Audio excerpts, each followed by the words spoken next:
la division d'Arusha du mécanisme résiduel siège en ce moment.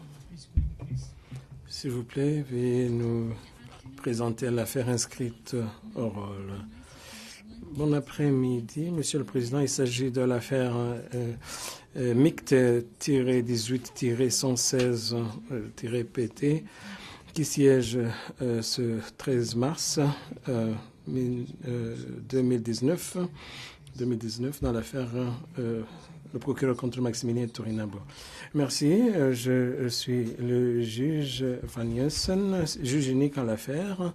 Je prie les parties de se présenter, à commencer par le bureau du procureur. Bon après-midi, Monsieur le Président. Je suis Tembele Serouete. Je suis l'avocat général responsable de la division d'Arusha du bureau du procureur. Je suis accompagné de Rachid Rachid, conseiller juridique, et aussi responsable de l'équipe Turinabo. Nous avons Stavrola Papadopoulos, qui est aussi conseiller juridique. Nous avons M. Joshua Rosenwald, qui est aussi conseiller juridique. Et nous avons Irene Bouli, qui est responsable du dossier. Merci. Merci, Madame la représentante du bureau du procureur. Les équipes de défense, maintenant, à commencer par l'équipe de Maximilien Turinabo. Présent dans la salle d'audience cet après-midi. Mon nom est Stéphane Bourgon, Montréal, Canada. Merci, Monsieur le Président.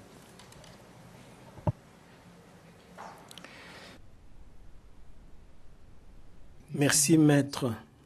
Maintenant, le conseil de Anselme Nzabonimpa. Merci, le conseil de Jean de Dieu Ndagijimana. Bonjour, Monsieur le Président. Mon nom est Philippe Larochelle, du barreau de Montréal, au Canada. Bon après-midi à la Cour, et je suis ici pour représenter Monsieur Jean de Dieu Ndagijimana.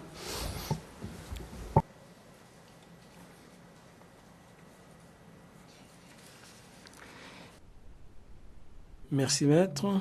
Le conseil de Madame Marie-Rose Fatouma.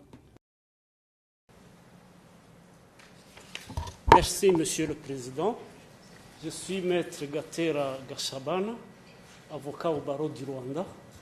J'occupe pour Marie-Rose Fatouma. Merci. Thank you, Counsel. Merci, Maître. Et maintenant, le conseil de Monsieur Dick Prudence Monier-Chouli.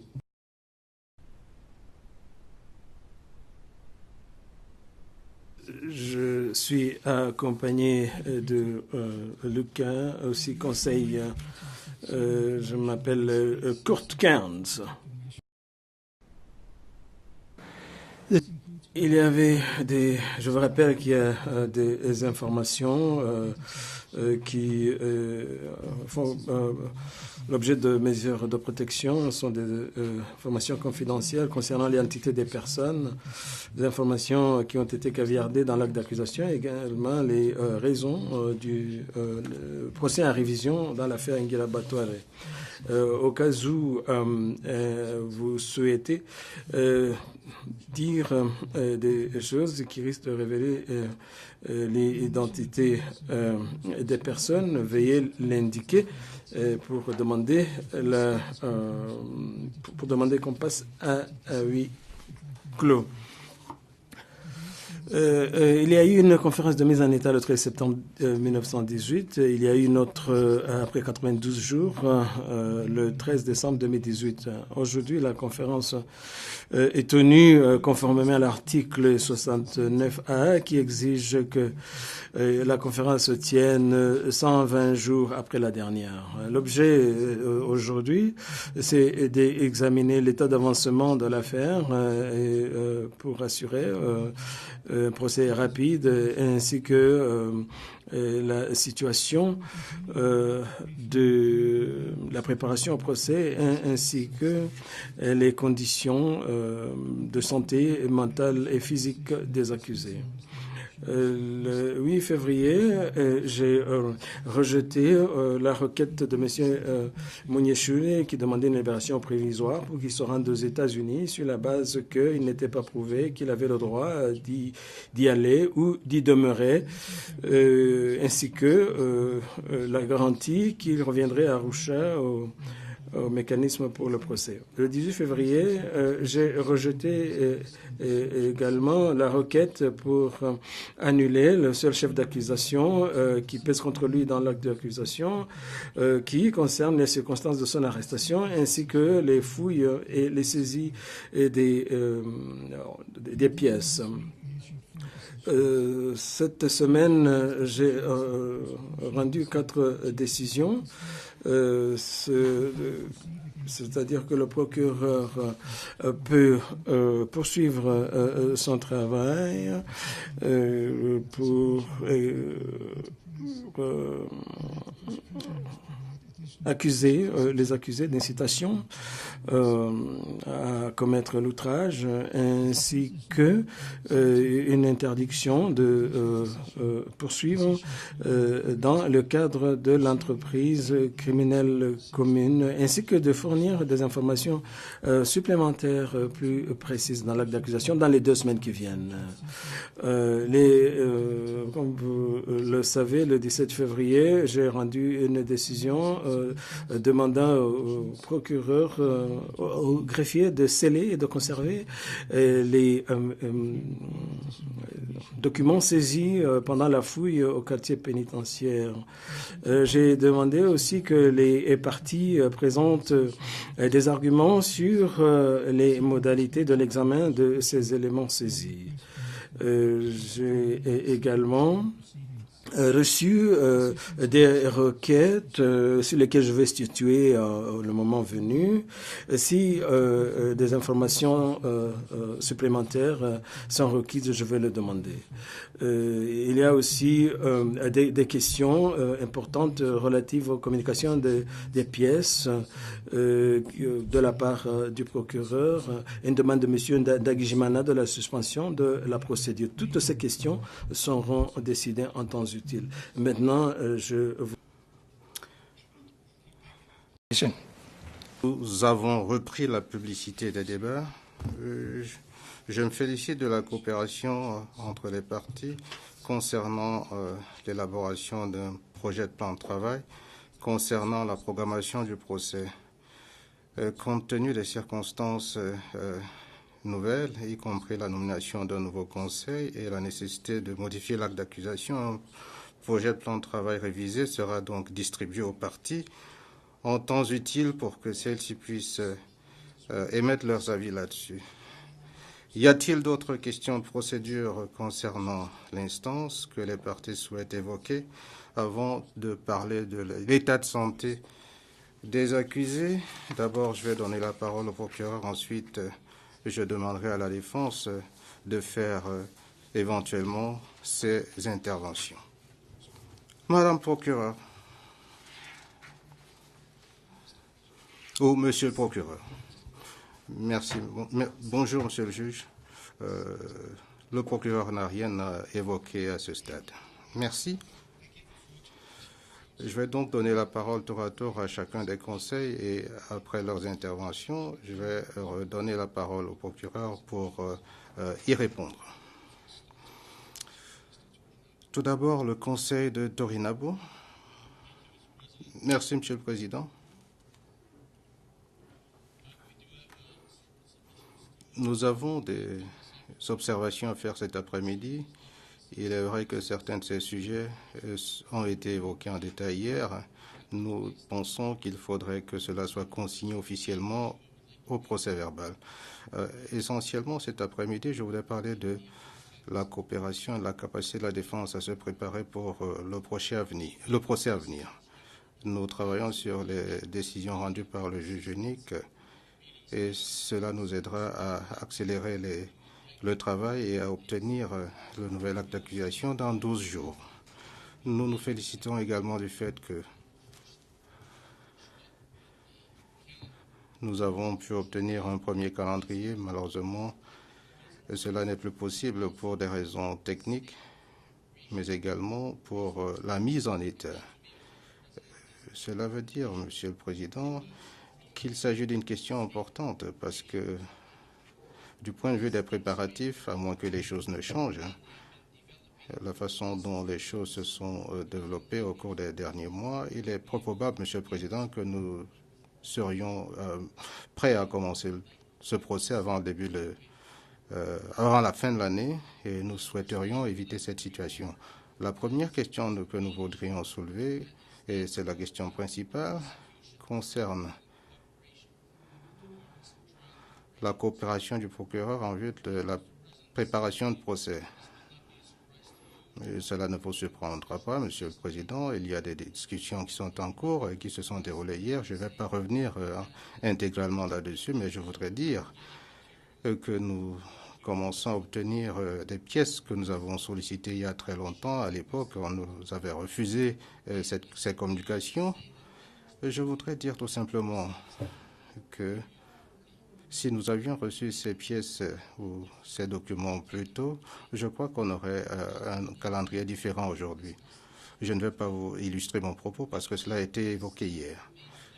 Nous avons toujours des difficultés majeures en ce qui concerne le caviardage de certains documents. Je crois savoir qu'il y a des conclusions qui vous ont été communiquées concernant le problème de caviardage, mais ce caviardage devrait avoir été supprimé un peu plus tôt. À l'heure qu'il est, nous sommes dans une situation difficile. Je dirais respectueusement que nous sommes pratiquement dans la même situation qu'en décembre, à savoir qu'il faut examiner des déclarations qui sont pour la plupart caviardées. Nous avons également des problèmes avec les mesures de protection et tout cela vous a été communiqué, Monsieur le Président. Je ne voudrais pas revenir sur les décisions, les ordonnances rendues par vous-même. Il faudrait que nous puissions comprendre ce que la défense sera capable de faire pour aborder les témoins à charge ou à des charges potentielles. Il y a également la question de l'accès à l'information. C'est une question dont la Chambre d'appel a été saisie et qui est pendante. Toutefois, nous voulions appeler votre attention sur le fait que, dans nos écritures, le procureur est à cheval sur deux affaires. Il a accès à toutes les informations, mais il procède à une communication sélective des informations et nous ne recevons pas tous les mêmes informations. Non seulement en ce qui concerne les deux dossiers, mais également dans l'affaire Ntorinabo, nous n'avons pas accès à toutes les communications et cela porte atteinte à notre capacité à nous préparer au procès. Je crois que c'est là une question majeure et je crois que mon collègue ou mes collègues diront la même chose que moi. Donc, il y a des choses qui ne marchent pas pour l'instant. Par ailleurs, il y a la capacité de M. Ntorinabo à se préparer pour son procès. Au niveau du quartier pénitentiaire, à la suite de la situation survenue le 7 février, M. Ntorinabo ne dispose plus d'équipement électronique pour se préparer. Je crois qu'il faudrait trouver une solution à ce problème qui fait suite à la fouille. Et je demanderai, Monsieur le Président, que dans l'intervalle, nous proposons que M. Ntorinabo et d'autres co-accusés puissent disposer de matériel électronique courant pour qu'ils puissent travailler sur leur dossier. L'autre question, et je serai bref, parce que cela sera évoqué par mes collègues, concerne les éléments de preuve liés aux télécommunications. Plusieurs requêtes sont pendantes sur la question, mais c'est une question majeure, sauf si les choses changent, c'est-à-dire si nous obtenons les éléments nécessaires pour que nous puissions déposer les requêtes en temps utile, et cela risque de retarder le procès, et ça nous le savons. Je crois qu'il y aura forcément des retards. Dernière observation, Monsieur le Président, est celle qui concerne la libération provisoire. Date de commencement du procès, au cours de la réunion préparatoire hier, nous avons proposé évoquer des dates. Monsieur le Président, vous avez dit qu'un nouveau calendrier sera publié sous peu. Je dirais respectueusement, Monsieur le Président, que cela a un impact sur la demande de libération provisoire dont vous avez été saisi. Merci, Monsieur le Président. Merci, Maître. Est-ce que vous avez évoqué la question de matériel nouveau? Oui, Monsieur le Président. Ah, vous l'avez fait très bien. Je passe la parole au Conseil de M. Nzabonimpa. Merci, Monsieur le Président. Je vais essayer d'être aussi bref que possible. D'abord, je suis d'accord avec ce que mon collègue vient de dire. Nous sommes confrontés au même problème de communication. Nous avons évoqué les questions hier, en détail hier avec le procureur, et nous reprenons les mêmes arguments ici et nous voulons tout simplement faire des interventions pour les besoins de procès verbal. Et généralement, les informations nous sont refusées, mais je pense qu'il faudrait qu'on nous les communique le plus tôt possible, c'est-à-dire dans les 2 jours qui vont suivre. Donc je crois qu'il faudrait que des délais ou des délais concrets, précis, soient imposés au procureur pour que ces éléments soient communiqués. À moins lorsqu'il n'y a pas de tel délai, le procureur se concentre sur les demandes du procureur et généralement la réponse est non. Et comme l'a dit mon confrère, cela risque d'apporter des retards au début du procès. Deuxièmement, sur la question que vient d'évoquer mon collègue concernant la liberté de mon client, sans rentrer dans le détail, je proposerai que la décision que vous avez rendue cette semaine accroît exponentiellement la justification d'une libération provisoire dans l'immédiat. L'acte d'accusation qui est disponible ou qui le sera dans 2 semaines lorsque le procureur le déposera est moins volumineux que celui qui a été déposé l'année dernière. Donc, la charge de travail qui pesait sur mon client à cause des faits qui lui étaient reprochés est également réduite. Et je demanderai donc que le nouvel acte d'accusation ne soit communiqué le plus tôt possible et que nous pourrons donc obtenir les observations des États concernés. Et cela dit, je demanderai que la décision soit rendue le plus tôt possible. Outre le fait que je suis d'accord avec les observations faites par mon confrère, je n'ai plus rien d'autre à ajouter. Merci, Maître. Je passe la parole au Conseil de Ndagijimane. Merci, Monsieur le Président. Nous allons être beaucoup plus courts que Maître Roberts. Je ne vais pas revenir sur ce qu'il a dit. Je crois que les questions qui ont été abordées par mes 2 collègues sont valables. Je voudrais tout simplement dire que nous sommes là pour discuter de préparatifs efficaces et rapides du procès. Comment prépare-t-on un procès? On prend connaissance des éléments de preuve. J'ai été très surpris lorsque je me suis rendu au quartier pénitentiaire et comme vous le savez, j'y ai travaillé pendant plusieurs années et j'ai trouvé mon client arrivé dans cette petite cabine sans documents, sans matériel, pas de papier, pas d'ordinateur, rien du tout. Il n'a pas de moyens, de ressources pour comprendre la cause. Et pour comprendre la cause, il y a un certain nombre d'éléments factuels que seul le client peut communiquer à son avocat et ce qui nous permet de mener une analyse commune qui permet au conseil et au client de se préparer effectivement. Donc, il faudrait d'abord être capable de lire. Je n'ai donc pas attendu.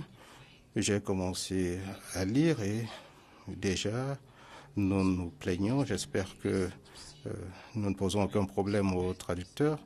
Et à ma grande surprise, lorsque j'ai commencé à lire les documents, j'ai constaté qu'il y avait d'énormes caviardages qui rendaient le texte totalement inintelligible. Donc, nous avons évoqué ces questions et J'essaye d'aller vite. Il est vrai que je suis nouveau dans le dossier, mais il y a beaucoup d'informations qui sont caviardées. Et ces caviardages ne sont pas nécessaires. Nous avons à plusieurs fois soulevé la question, et je ne vais pas revenir là-dessus. Je pense qu'il faudrait supprimer les caviardages. Deuxièmement, il faudrait que vous puissiez avoir accès aux documents, ensuite vous menez les enquêtes. Pourquoi est-ce que je dis tout cela? Je voudrais que la Cour comprenne dans quelle mesure nous ne sommes pas capables de nous préparer, de mettre en état le dossier. Parce que dans le document, on fait état des lieux, des dates, et le Conseil de la Défense doit aller vérifier tout cela sur le terrain, comme il est de coutume devant cette juridiction, parce que les accusations sont généralement très factuelles. Donc, je proposerai, et je dis que nous prenons beaucoup de temps, nous avons besoin d'un procureur plus direct, plus transparent, plus honnête, pour nous permettre d'avancer et pour que nous puissions dire, voilà, nous sommes prêts. Cela explique pourquoi il y a cette requête dont vous avez été saisi et qui demande une libération provisoire sans éléments de preuve, sans l'identité des personnes qui vont incriminer mon client. Comment est-ce que je peux évaluer la preuve et savoir si ces témoignages seront véridiques ou pas? Et, comme vous le savez, cela a un lien avec l'affaire Ngirba-Touareg. Donc, ce que nous avons reçu ne nous permet pas d'être productifs. Je sais que la question est litigieuse, mais en même temps, il faudrait que nous puissions comprendre quel est le contexte de la procédure actuelle. Et il faudrait donc nous donner, par exemple, les témoins ont évoqué certains faits. Il y a également des témoins à charge ou à décharge. Et par la suite, la Chambre saisie de l'affaire Ngirba-Touareg devra statuer. Il y a par exemple des éléments d'information qui nous sont communiqués et qui ne sont pas suffisamment précis. Nous sommes des auxiliaires de justice. Il faudrait qu'on nous communique des informations plus complètes que ce qu'il a été. Donc les caviardages, les mesures de protection, tout ce qui est excessif. Je crois que la nouveauté de cette affaire, lorsque nous comparons cela à ce qui se faisait au TPIR, c'est tous ces documents électroniques. Comme je l'ai dit hier et je le rappellerai ici, je ne puis accepter que les éléments de preuve électroniques soient une sorte de génération spontanée. Il y a une histoire qui nous permet de savoir dans quelle mesure cela a été obtenu, dans quelles circonstances, si on peut s'y fier ou pas. Pour l'instant, il s'agit d'une génération spontanée. Nous n'avons aucune idée de comment, avec quelle autorisation, avec quelles règles. Nous savons que toutes ces questions sont litigieuses.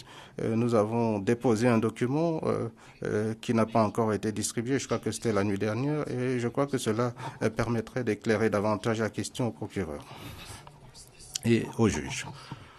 Et comme l'ont dit mes collègues, tous ces obstacles empêchent une préparation rapide et efficace du procès. Donc, raison pour laquelle nous demandons une libération provisoire.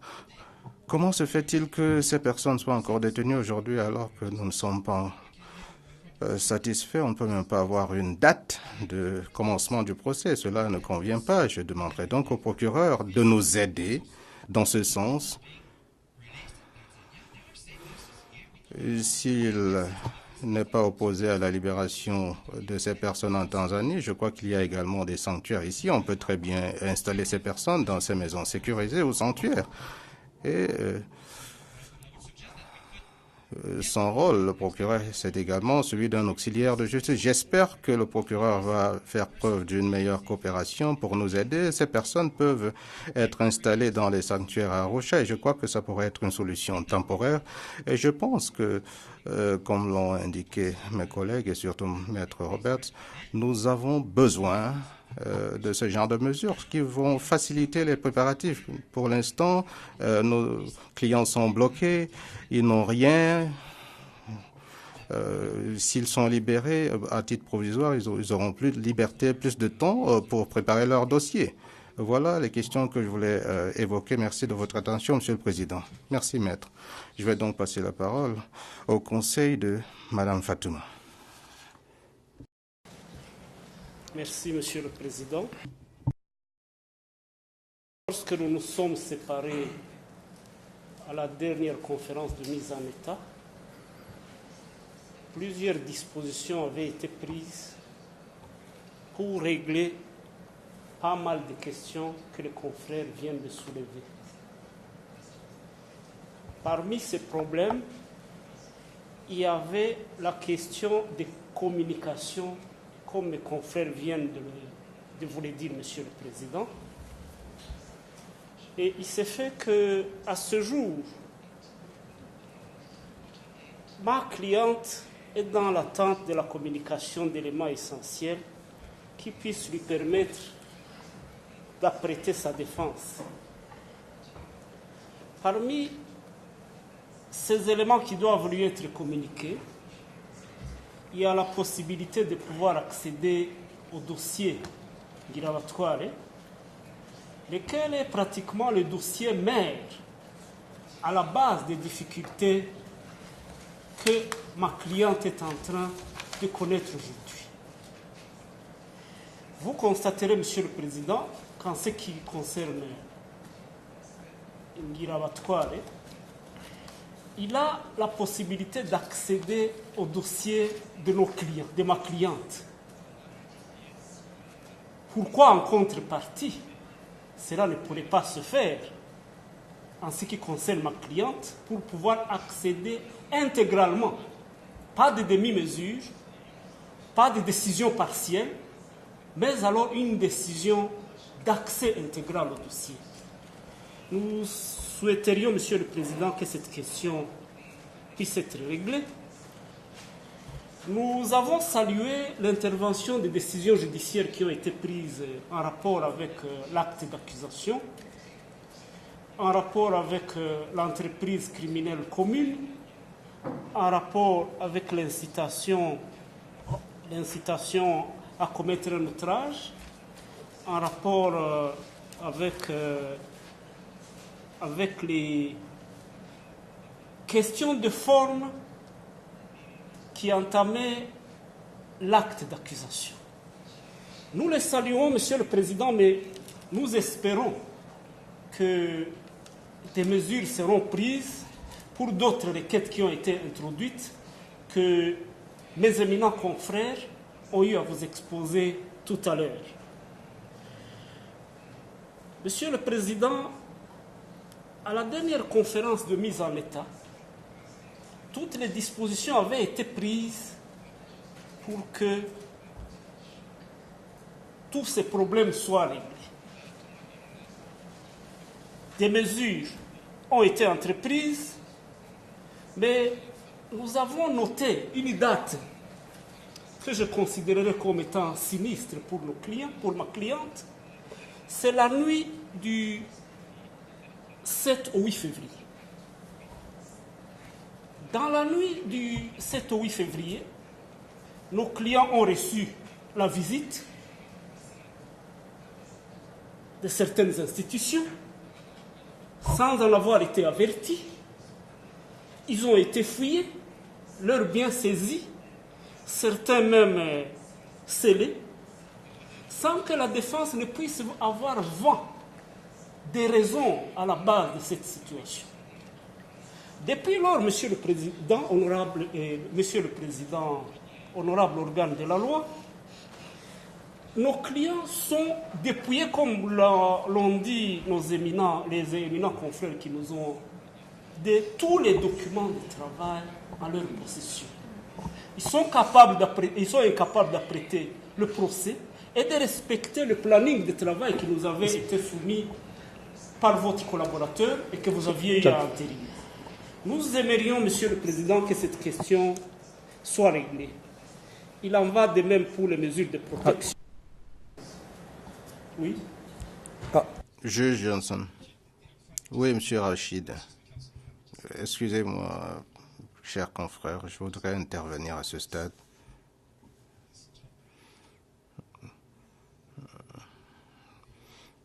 J'ai un souci, à savoir que cette question peut être problématique, et même la source de la décision qui est contestée est quelque chose de confidentiel.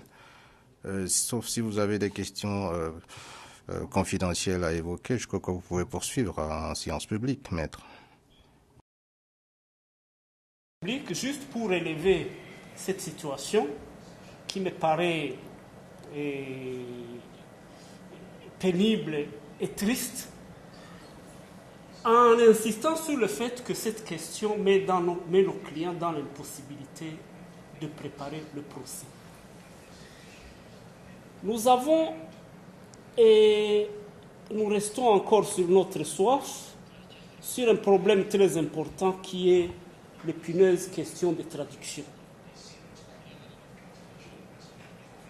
Nous avons introduit une requête par devant vous, Monsieur le Président, parce que lors de la dernière conférence de mise en état, vous aviez pris pratiquement une décision ordonnant au greffe de faciliter les traductions pour notre cliente dans la langue de son choix, qui est le Kinyarwanda. Le 28 décembre 2018, le greffe nous a écrit pour nous faire part de ce que les traductions ne pouvaient se limiter qu'à l'acte d'accusation et sur quelques documents en annexe qui accompagnent l'acte d'accusation.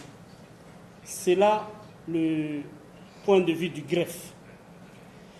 Pour notre côté, nous ne partageons pas cet avis du greffier.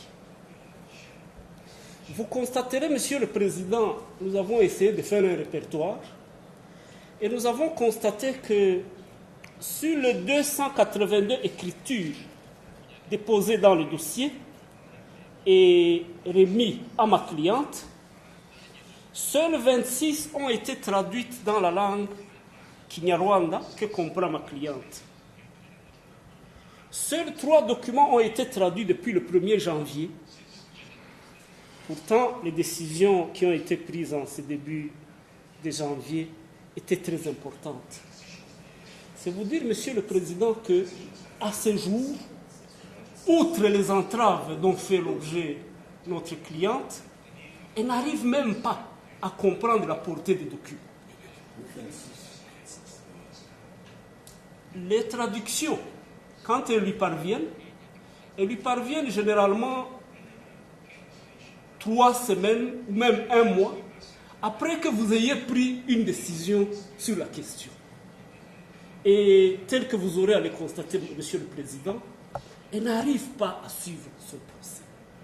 C'est dans ce cadre-là, Monsieur le Président, que nous avons soumis une demande, une requête, et étant donné que nous n'avions pas reçu satisfaction au niveau du greffe, pour qu'il y ait une décision enjoignant le greffe à procéder à une traduction systématique de tous les documents qui lui sont envoyés pour permettre à la cliente de pouvoir suivre le procès, être à même de respecter les dates telles que nous en sommes convenus hier, et être à même de bénéficier d'un procès équitable. Nous avons quelques problèmes, d'autres problèmes à caractère concernant les conditions de détention. Et ces problèmes sont liés aux communications avec l'extérieur. On avait évoqué ce problème la fois passée, Monsieur le Président, et jusqu'à ce jour, ces difficultés demeurent. Nous aurions souhaité que l'on puisse s'y pencher pour que les communications ne soient pas suivies et que la cliente puisse avoir suffisamment de temps pour communiquer avec l'extérieur. Cela pourrait contribuer à améliorer ces conditions psychologiques de détention. Voilà, Monsieur le Président, j'abonde pratiquement dans le même sens que les collègues qui sont intervenus tout à l'heure, en soulevant les mêmes questions. en sollicitant qu'il y ait plus de diligence de la part de l'accusation dans le processus de communication des pièces, moins d'entraves, pour nous permettre, Monsieur le Président, d'être à même de répondre aux vœux tels que prescrits par les rédacteurs de l'article 69 du règlement de procédure et preuve. Je vous en remercie. Merci, Monsieur le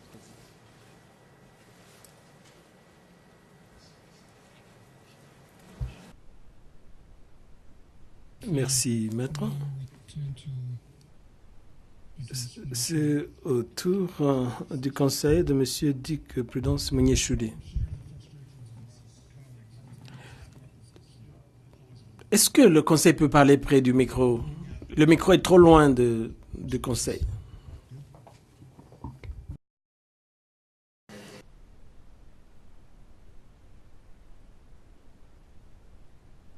Je voulais conclure avec de bonnes nouvelles. Je discutais avec des collègues liés à des questions de mon conseil. Le ordinateur a été saisi. Je voudrais vous faire savoir qu'il y a une image, une copie. C'est une bonne nouvelle. On s'est mis d'accord là-dessus. Si vous voulez autoriser au greffe un ordinateur similaire à celui qu'il avait, ce serait une bonne chose, comme ça a été convenu. Merci beaucoup. Je donne maintenant au bureau du procureur l'occasion de répondre aux questions soulevées par les conseils. Monsieur le juge Johnson, nous allons commencer par Monsieur Bourgon. Monsieur Bourgon se plaint des caviardages qui sont excessifs, dit-il. Je pense que Monsieur Larochère a abondé dans le même sens. Les caviardages sont faits dans les documents communiqués sur la base des mesures de protection décidées dans ce procès. Le bureau du procureur ne choisit pas de tout noircir pour le plaisir. Nous suivons les ordonnances en place et nous essayons de les respecter. Tout récemment, nous avons introduit une requête sur l'harmonisation des mesures de protection ordonnées par la Cour parce que nous pensons qu'après cette harmonisation, les rédactions, les caviardages sont refaits de manière plus ordonnée.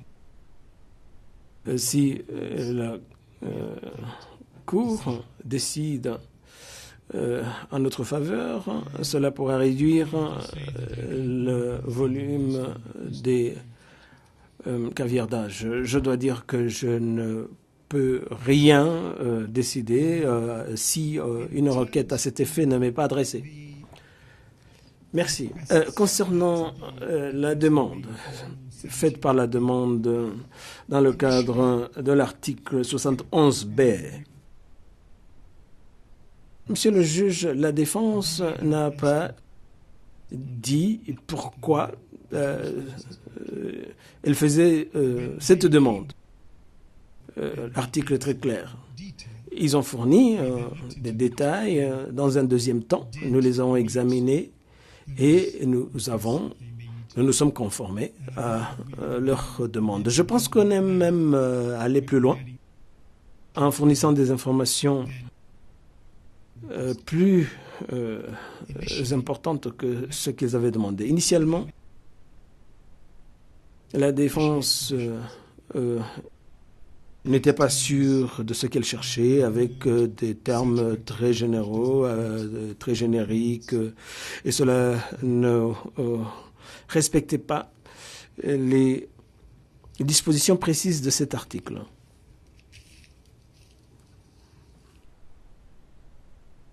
Pour répondre à M. Larochelle, à Maître Larochelle, s'il commence à lire le dossier qui est à sa disposition, il comprendra pourquoi les caviardages sont effectués. Il demande qu'on lui fasse confiance, qu'on lui remette des informations, des documents non caviardés.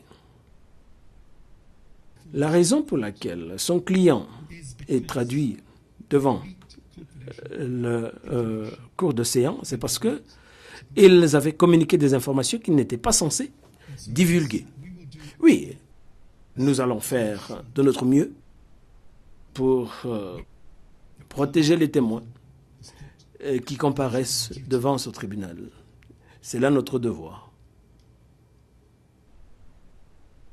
Pour l'essentiel des griefs exprimés, en ce qui concerne par exemple l'accès au dossier Ngirabatware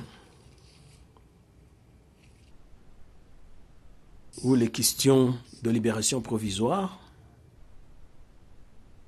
ainsi que les problèmes de traduction évoqués par M. Gashabana, Maître Gashabana, toutes ces questions sont à l'examen par le cours d'océan ou la chambre d'appel. Nous ne voulons pas nous exprimer, nous attendons les décisions et quand les chambres auront statué, la situation sera claire. Je voudrais maintenant laisser à Madame Segwete le soin de dire quelque chose sur les communications. Elle va vous parler de la situation actuelle de la communication de pièces à la défense. Merci, Monsieur le juge. Nous voulons dire, pour les besoins du dossier, que à ce jour, le bureau du procureur respecte toutes ses obligations relatives à la communication. Entre le 21 septembre 2018 et le jour d'aujourd'hui, toutes les pièces dont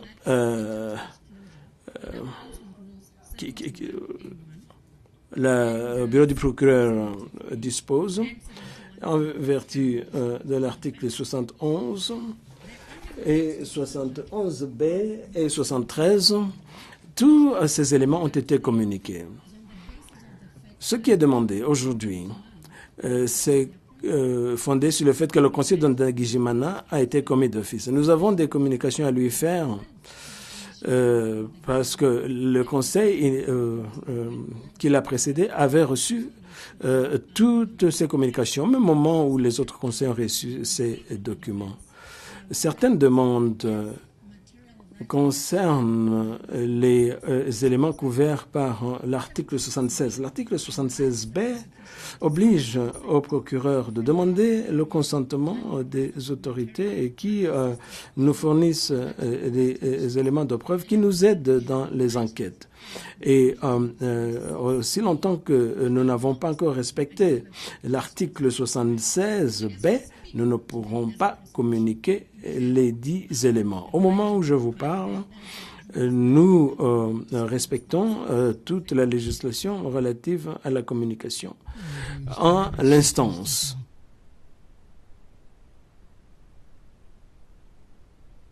Madame Segwete, on vous a demandé, ou on a demandé qu'un délai soit fixé pour la communication. Merci beaucoup. Je pense que c'est surprenant parce que le règlement dispose que pour chaque requête qui est déposée, il y a un délai dans lequel le bureau du procureur doit répondre. Il s'agit de 14 jours et le bureau du procureur a toujours respecté ce délai. En ce qui concerne les autres demandes adressées par voie de lettre, c'est difficile pour le bureau du procureur de répondre dans les 2 jours qui suivent la réception de la communication. Si vous tenez en compte la nature de ces demandes, il s'agit par exemple de demandes en vertu de l'article 71B. On se plaint que nous prenions beaucoup de temps. Et l'un des aspects qui sont soulevés, c'est que lorsqu'on répond non, le bureau du procureur doit pouvoir répondre dans les 2 jours qui suivent. Cela n'est pas possible pour les raisons suivantes. Que la réponse soit positive ou négative, le bureau du procureur a ce droit d'examiner la demande selon l'article du règlement qui sous-tend la demande. Nous comprenons que la défense a besoin de pièces pour préparer sa défense, mais il faut qu'elle prouve que c'est nécessaire. Si la demande n'est pas fondée, le bureau du procureur répondra en conséquence. Chaque fois qu'on dit non, on ne peut pas automatiquement répondre dans les 2 jours sans qu'on examine d'abord. Il faut que la demande soit raisonnable. La réponse dans 2 jours sur une demande faite en vertu de l'article 71 n'est pas réaliste.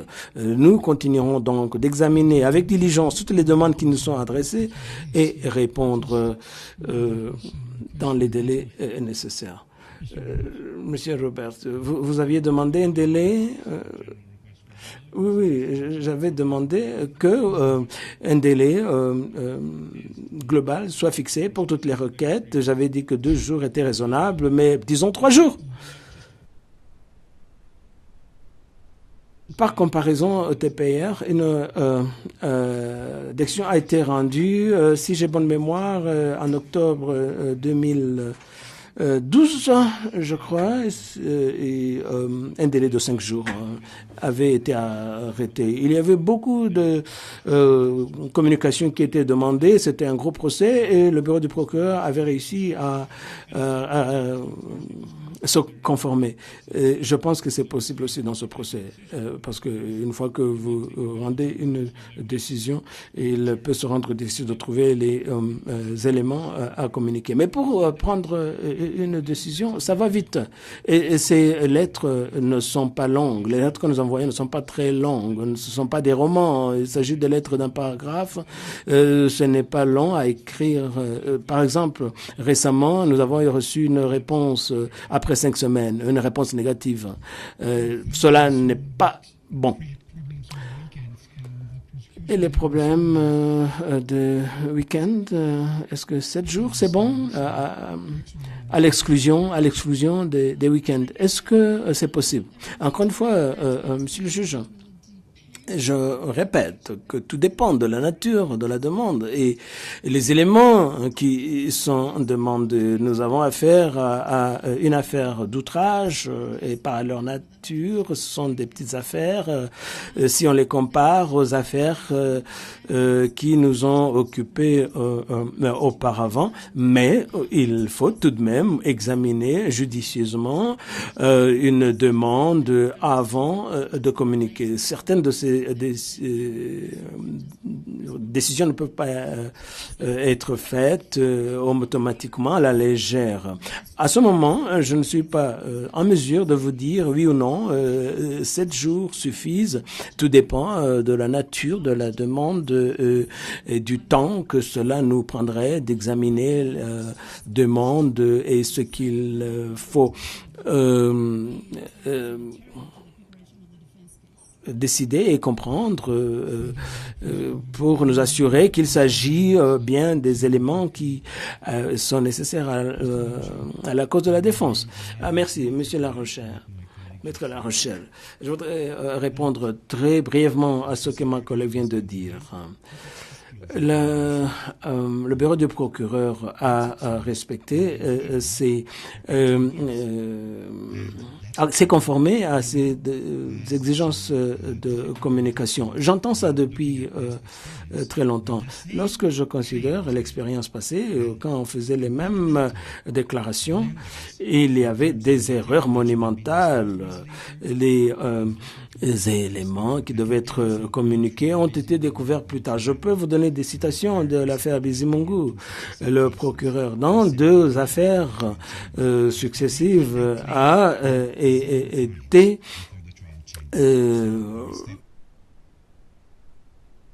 remis à sa place pour avoir fait ce même déclaration et plus tard, il s'est avéré qu'ils n'avaient pas respecté leurs obligations en matière de communication. Merci, maître. Vous, monsieur Bourgeon, je voudrais dire quelque chose concernant les caviardages. Je dois répondre.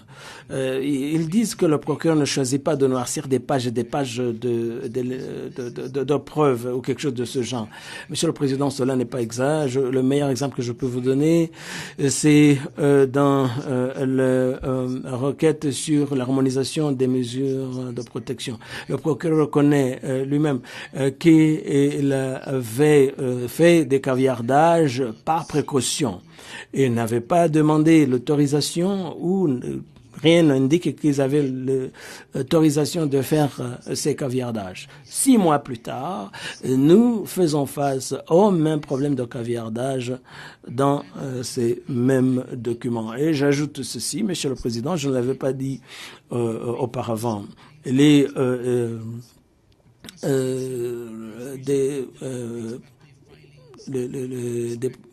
dépôts exportés de documents. Le procureur a déposé cette requête exportée et à notre avis, ce n'était pas nécessaire, ce n'était pas juste et ce ne devrait pas être autorisé. Monsieur le Président, nous vous demandons de rendre une ordonnance en vue de mettre fin à ces requêtes exportées. Dernière observation concernant mon collègue qui représente Madame Fatouma. Sur la question des traductions dont il a parlé. Il a parlé bien sûr des traductions vélo-kinyarwanda. La même situation s'applique à la langue française. Nous obtenons davantage de traductions que le Kinyarwanda, mais nous obtenons ces traductions très tardivement et cela affecte notre capacité à défendre M. Turinabo. Merci, conseil, monsieur le conseil. Maître Gachabada, vous voulez dire quelque chose?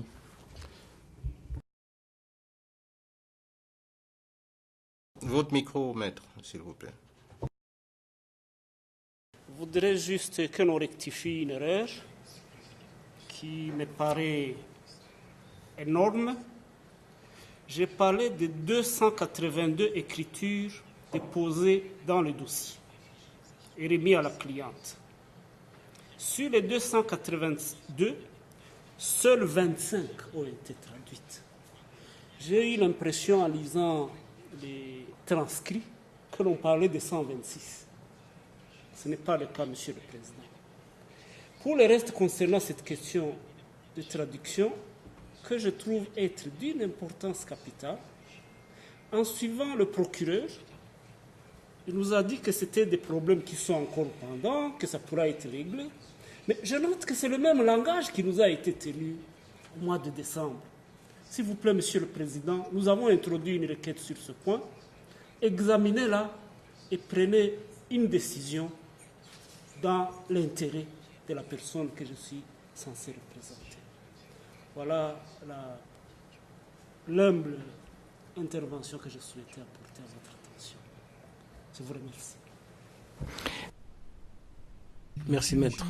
Je peux vous assurer que la section des langues travaille sans relâche. Nous avons des problèmes d'effectifs. Je vais en discuter avec le greffier et nous ferons ce qui est possible. Je voudrais maintenant que nous parlions de l'état de santé des accusés. Est-ce que il y a des accusés qui ont des problèmes de santé qu'ils souhaitent aborder? Ils peuvent le faire à huis clos s'ils considèrent que c'est indiqué. Sinon, on peut le faire ex parte à la fin de cette rencontre.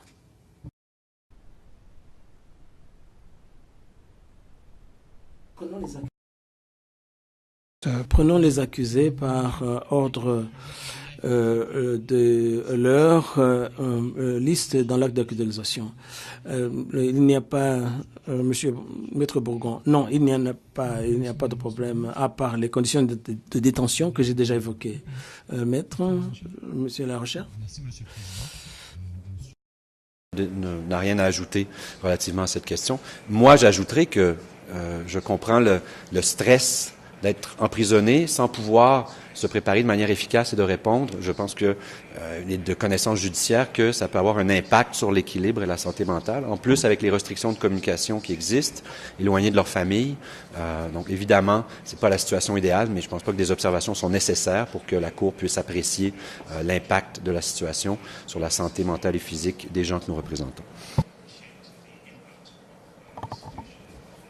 Et en ce qui concerne ma cliente, Maître Gachabana, j'ai aussi besoin d'interprétation, mais vous pouvez y aller maintenant, vous avez la parole. Où aller? en ce qui Vous concerne, avez commencé trop tôt, mais vous pouvez y aller maintenant. en ce qui concerne ma cliente, nous aurions souhaité que cela soit fait d'une façon confidentielle au cours d'un huis clos que vous pourrez ordonner d'un moment à l'autre. Je vous remercie.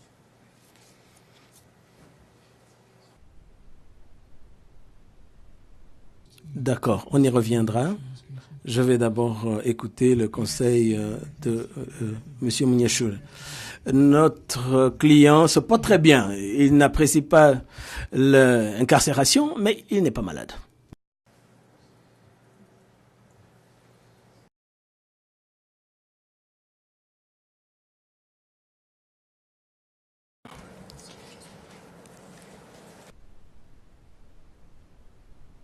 Maître Gachabana, vous souhaitez une audience à huis clos ou vous souhaitez une rencontre ex parte pour discuter des questions de santé de votre cliente, Madame Fatouma?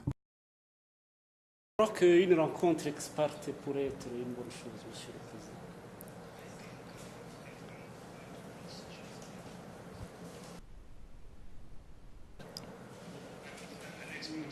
Je souhaite... Bien. Je vais donc libérer les autres parties. Avant cela, je remercie, je dis merci aux autres parties dans leurs efforts de préparation de cette affaire. Nous allons nous retrouver, encore une fois, en moins de 120 jours. Nous allons prendre une petite pause pour libérer la salle d'audience. Ensuite, nous allons retrouver l'équipe de Madame Fatouma. Pour le public, le reste des travaux sera ex parte. Vous ne pouvez pas demeurer dans la galerie. Merci pour votre participation.